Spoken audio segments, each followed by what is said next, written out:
Israel seems to be a large target, but is in the region, is equality fair? I mean, I've heard of lack of free speech in the region. Why is Israel the main target when in that region equality in the neighboring states seems to be far less equal, even between men and women? Equality is a huge challenge in the region, and many of us have written about that and signed petitions and done all those things about many countries in the region.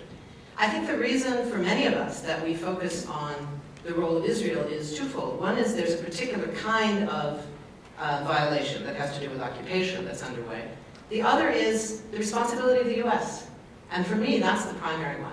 I work on all kinds of other issues. At the moment, I'm working on Iran stuff. I spend the majority of my time trying to stop U.S. wars in Afghanistan and Iraq.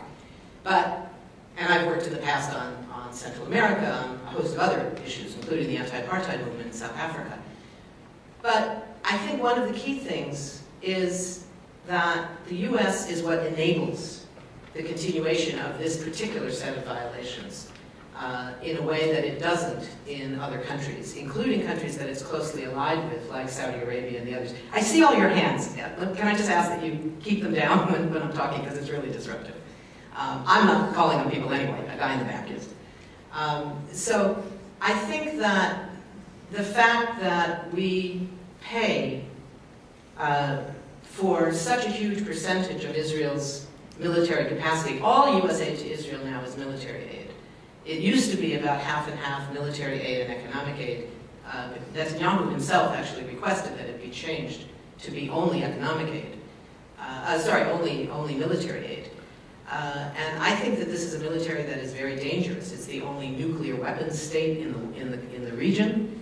I think that's dangerous, and I think that this is a state that is consistently carrying out violations of international law.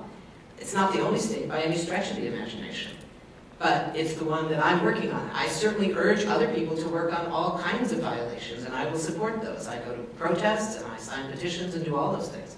But we're talking today about a specific set of violations that have to do with a set of kinds of discrimination, both military occupation, discrimination against Israeli citizens who are Palestinians, who have the right to vote, have the right to run for office, but don't have equality, don't have the same rights, because not all rights inside Israel are based on citizenship. There are one category of rights that are citizenship rights. There's another category that are nationality rights, that only people of one nationality have and others don't.